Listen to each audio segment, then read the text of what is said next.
ہوتا ہے تو یہ شاعر کیا فرماتے ہیں کہ کیا ہوگا حشر میں، حشر میں کیا ہوگا، تو شاعر کیا خوب فرماتے ہیں، حشر کے دن ہمارا کیا ہوگا، کہ سبحان اللہ، حشر کے دن ہمارا کیا ہوگا،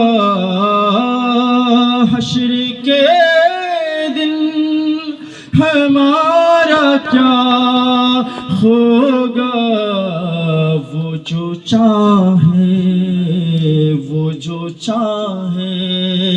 گے فیصلہ ہوگا، وہ جو چاہیں گے فیصلہ ہوگا، حشر کے دن۔ درود پڑھیں اللہ رب محمد، اللہ رب محمد صلی اللہ علیہ وسلم، نحن عباد محمد صلی اللہ علیہ وسلم۔ بس 5 منٹ وہ جو میں نے قرآن کریم کی آیات تلاوت کی اس پر بول کے میں ختم کرتا ہوں اپنی تقریر کو۔ اللہ قرآن میں فرماتا ہے مرج البحرین یلتقیان، اللہ کیا خوب فرماتا ہے، جب دونوں سمندر کو ایک آپس میں ملایا گیا۔ اب یہاں سمندر سے کیا مراد ہے؟ قرآن ہے، اللہ کا کتاب ہے، ایک ورڈ کا کئی ہزار میننگ لگتے ہیں، ایک ورڈ کا کئی ہزار میننگ لگتے ہیں۔ اللہ نے قرآن میں فرمایا میں نے ایک انسان کے ایک انسان کے جسم میں 2 دل رکھا۔ اب قرآن ماننا پڑے گا، نہیں مانیں گے خارج ہو جائیں گے۔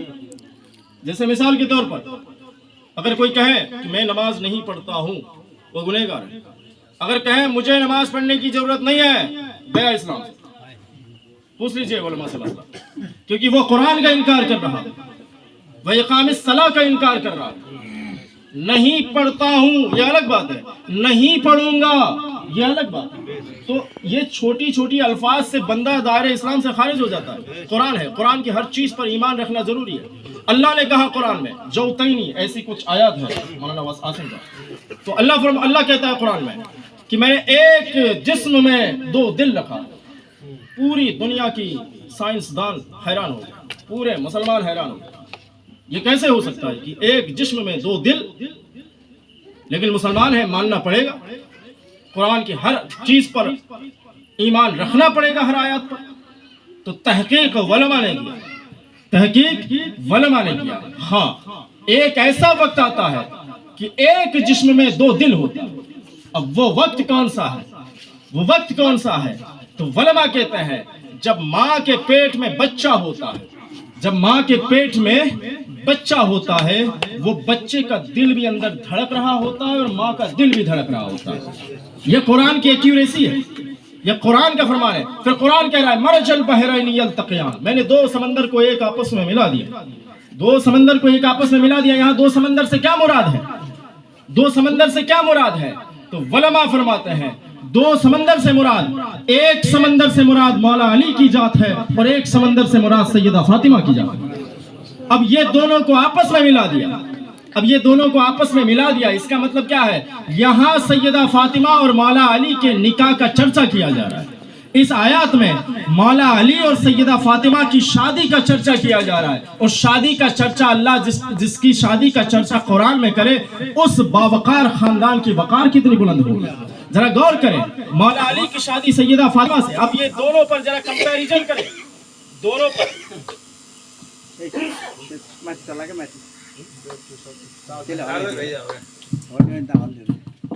تو یہ دونوں سے مراد مولا علی کی ذات اور سیدہ فاطمہ کی ذات۔ اب دونوں کی شادی کی ذرا کمپیریزن کریں، دونوں کو دیکھ لیں۔ اب اتنے بڑے شخصیت کی شادی ہو رہی ہے تو ہر چیز دیکھا جائے گا، رگت میں شدھتا بھی دیکھا جائے گا اور جاتیہ اچتا بھی دیکھا جائے گا، دونوں چیز دیکھا جائے گا، رگت میں شدھتا بھی دیکھا جائے گا اور جاتیہ اچتا بھی دیکھا جائے گا۔ اب دونوں کی ذرا کمپیریزن کریں۔ مولا علی کو پیدا کہاں کیا گیا؟ کعبۃ اللہ کے اندر پیدا کیا۔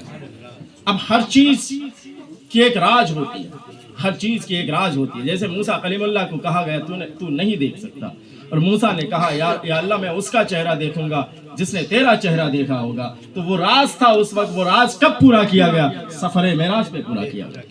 تو یہاں پر مولا علی کو کعبۃ اللہ میں پیدا کیا گیا، کعبے کے اندر پیدا کیا گیا، جس کعبے کو سارے دنیا کے حجاج، جس کعبے کو سارے دنیا کے حاجی طواف لگاتے، کعبے کا چکر لگاتے، کعبے کا طواف لگاتے. اور وہ کعبہ آج یہاں بھی ہم نماز پڑھتے ہیں تو پشچم کی طرف منہ کر کے نماز پڑھتے ہیں تاکہ کعبے کی طرف ہو جائے چہرہ. تو وہ کعبہ ہمارے لیے بہت اونچی شان رکھتا ہے. تو عزیزان ملت اسلامیہ، اس کعبے کے اندر مولا علی کو پیدا کیا گیا، مولا علی کو پیدا کیا گیا. ادھر سیدہ فاطمہ کس کی بیٹی؟ سارے نبیوں کے نبی کی بیٹی، سارے رسولوں کے رسول کی بیٹی، سارے پیغمبروں کے پیغمبر کی بیٹی. اب اتنے بڑے شخصیت کی بیٹی سے شادی کرنے کے لیے اسی لیول کا انسان ہونا ضروری ہے، اسی لیول کا بندہ ہونا ضروری ہے. تو مولا علی کو کعبے میں پیدا کرنے کا مقصد یہ تھا کہ بعد میں اگر لوگ پوچھے مولا علی کی شادی سیدہ فاطمہ سے کیوں ہوئی اور مولا علی کو کعبے میں پیدا کیوں کیا گیا، تو جواب آیا کہ اللہ چاہتا تھا جب بیٹی نبی کے گھر کی ہو تو بیٹا بھی خدا کا گھر کا ہو. جب بیٹی نبی کے گھر کی ہو تو بیٹا بھی خدا کا گھر کا ہونا ضروری ہے. وہ خدا کے گھر میں پیدا اس لیے کیے گئے تاکہ بعد میں نبی کی بیٹی سے شادی ہو. تو نبی کی پیاری شہزادی سے ان کا عقد پڑھایا گیا. اور عقد ایسا نہیں کہ صرف دنیا میں پڑھایا گیا، آسمان میں بھی ان کا عقد پڑھایا گیا، آسمان میں بھی ان کا نکاح پڑھایا گیا. فرشتے جھوم رہے تھے جن کی شادی کا. یہ کوئی عام شخصیت نہیں ہے جن کی شادی کا جشن فرشتے آسمان میں منا رہے تھے، اور دنیا میں بھی اس شادی کا جشن منایا گیا. تو عزیزان ملت اسلامیہ، سیدہ فاطمہ اور مولا علی کی شادی ہوئی، یہ دونوں کے ایک آپس میں ملاپ ہوا. تو اللہ نے قرآن میں فرمایا مرج البحرین یلتقیان، میں نے دونوں سمندر کو ایک آپس میں ملا دیا. اب یہ سمندر دنیا میں آنے سے پہلے بھی جنت میں تھے. حضرت آدم علیہ السلام اور حضرت حوا رضی اللہ تعالی عنہ کے بیچ میں باتیں ہو رہی تھی. حضرت آدم یوں پیار بھرا لہجے سے حضرت حوا سے کہہ رہے تھے، اے حوا کتنی خوبصورت ہو تم سے زیادہ خوبصورت تو کوئی نہیں ہے. ایک شوہر بیوی سے کہتا ہے، جس انداز سے کہتا ہے اسی انداز سے حضرت آدم کہہ رہے تھے تم سے زیادہ خوبصورت تو کوئی نہیں ہے. اتنا کہنا تھا، جبریل امین آ گئے اور کہنے لگے رک جائیے، یہ الفاظ نہ نکالیے، ذرا غور کریں. جبریل امین آ گئے اور کہنے لگے آدم رک جائیے، یہ الفاظ نہ نکالیے کہ تم سے زیادہ خوبصورت کوئی نہیں ہے، ان سے بھی زیادہ خوبصورت کسی کو دیکھنا چاہتے ہیں آپ. حضرت آدم سے کہا گیا ان سے بھی زیادہ خوبصورت کسی کو دیکھنا چاہتے ہیں آپ. تو حضرت آدم فرماتے دکھائیے، حضرت آدم فرماتے دکھائیے. تو حضرت آدم کو جبریل امین فرماتے ہیں چلے آئیے میرے ساتھ، میں دکھاتا ہوں آپ ان سے زیادہ خوبصورت کون ہے. پیچھے حوا، آگے حضرت آدم اور آگے جبریل امین. بہت دور لے جا کے ایک محل کو دکھاتے ہیں. اے آدم سامنے محل نظر آیا کہ نہیں؟ وہ فرماتے ہاں نظر آیا، تو بہت عالیشان محل ہے. پھر جبریل امین فرماتے چلیے اندر. تو اندر لے جایا گیا. اندر لے جانے کے بعد ایک خوبصورت خاتون کا جو مجسمہ اسے کہا جاتا ہے، میں اس کو مورتی نہیں کہوں گا، مجسمہ اسے کہا جاتا ہے، خوبصورت خاتون کا مجسمہ دکھایا گیا. اور حضرت آدم دیکھ کے کہتے یا اللہ اتنا بھی خوبصورت کوئی ہو سکتا ہے، اتنا بھی خوبصورت کوئی ہو سکتا ہے. تو حضرت آدم جبریل سے پوچھتے ہیں کہ اے جبریل امین یہ خوبصورت شہزادی کون ہے، یہ خوبصورت خاتون کون ہے؟ تو جبریل امین فرماتے ہیں یہ آخری نبی کی بیٹی سیدہ فاطمہ کی ذات ہے، یہ آخری نبی کی بیٹی سیدہ فاطمہ کی ذات ہے. پھر نیچے دونوں پیارے پیارے مجسمہ رکھا گیا تھا شہزادوں کا، یہ کون ہے؟ تو جبریل امین فرماتے ہیں یہ ان کے شہزادے حسن ہیں اور ان کے شہزادے حسین. اب یہ دونوں سمندر میں ایک آپس میں جب ملاپ ہوا، سمندر کسے کہتے ہیں؟ سمندر دنیا کی ہر سب سے قیمتی چیز جس سمندر میں ہو اس کو سمندر کہتے ہیں. ہر قیمتی چیز اس کے اندر، ہیرا اسی کے اندر ہوتا ہے، ہر چیز اسی کے اندر ہوتا ہے، ہر قیمتی چیز اسی کے اندر ہوتا ہے. اب یہاں ان دونوں کو جب سمندر کہا گیا، ان سمندر سے نکلا کیا؟ ان دونوں کی ملاپ ہوئی. تو یہ سمندر سے نکلا کیا؟ یہ سمندر سے یہ جو مولا علی ہے اور سیدہ فاطمہ کی ذات کی ملاپ ہوئی. تو اس سمندر سے کیا نکلا؟ اس سمندر سے سیدنا امام حسن نکلے اور سیدنا امام حسین نکلے. دونوں شہزادے نکلے، پیارے شہزادے، ایک طرف حسن اور ایک طرف حسین. اور یہ شہزادوں کے بارے میں تو فرمایا گیا جب چاند کو اللہ کے نبی نے دو ٹکڑا کیا تھا، جب چاند کو دو ٹکڑا کیا تھا، شاعر نے کیا خوب فرمایا، معدوم نہ تھا تھا وہ سایہ شاہ ثقلین، اس نور کی جلوہ گاہ تھی ذات حسنین، تمثیل نے اس سائے کے دو حصے کیے، آدھے سے بنے حسن اور آدھے سے بنے حسین، آدھے سے بنے حسن اور آدھے سے بنے حسین۔ تو عزیزان ملت اسلامیہ، یہ سمندر سے آج تک کچھ نہ کچھ نکل رہا ہے، آج تک نکل رہا ہے، اور قیامت کے دن تک کچھ نہ کچھ نکلے گا اس سمندر سے، کیونکہ یہ رغت کی سدھتا اور جاتیہ اچتا ہے۔ یہ سمندر سے اجمیر میں غریب نواز نکلے، اجمیر میں غریب نواز نے دین کا چراغ جلایا تو 90 لاکھ کافروں کو کلمہ پڑھایا۔ یہ سمندر جب کشوں سے مقدسہ پہنچا تو یہ سمندر کے چشم و چراغ سیدنا مخدوم اشرف سمنانی رحمت اللہ تعالی علیہ جب وہاں پہنچے تو 30 لاکھ کافروں کو کلمہ پڑھایا۔ یہ سمندر جب ہمارا مرشد خانہ، ہمارا پیر خانہ بلہر گھاٹ میں پہنچا تو بلہری کی سرزمین پر جہاں کافروں کی آبادی تھی وہاں اسلام کا چراغ جلایا، وہاں اسلام، یہ دنیا بھر میں۔ اور آپ بڑے ذمہ داری کے ساتھ بولا، اس سمندر سے نکلا ہوا نہیں، نکلنے والا ایک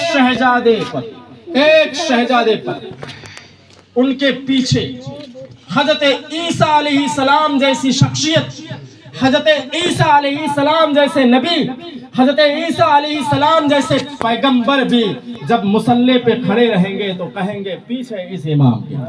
وہ شہزادہ کون ہے؟ وہ شہزادہ اسی دو سمندر سے پیدا ہونے والا امام مہدی علیہ السلام ہے، جو نبی تو نہیں ہے، پیغمبر نہیں ہے، لیکن پیغمبر یہ کہہ کے نماز پڑھیں گے پیچھے اس امام کے۔ تو یہ کوئی عام سمندر نہیں ہے، یہ رغت میں سدھتا اور جاتیہ اچتا سے نکلا ہوا سمندر ہے۔ تو اللہ تبارک و تعالی ان دونوں سمندر کی ملاپ کے صدقے سے، جہاں میرے یار خاص، میرے برادر خاص سلیم صاحب کی شادی ہوئی ہے، اللہ تبارک و تعالیٰ ان دونوں کے بیچ میں محبت عطا فرمائے، ان دونوں کے بیچ میں ان دونوں سمندر کی برکتیں عطا فرمائے، ان دونوں سمندر کی فیضان عطا فرمائے۔ وما علینا الا البلاغ۔ السلام علیکم۔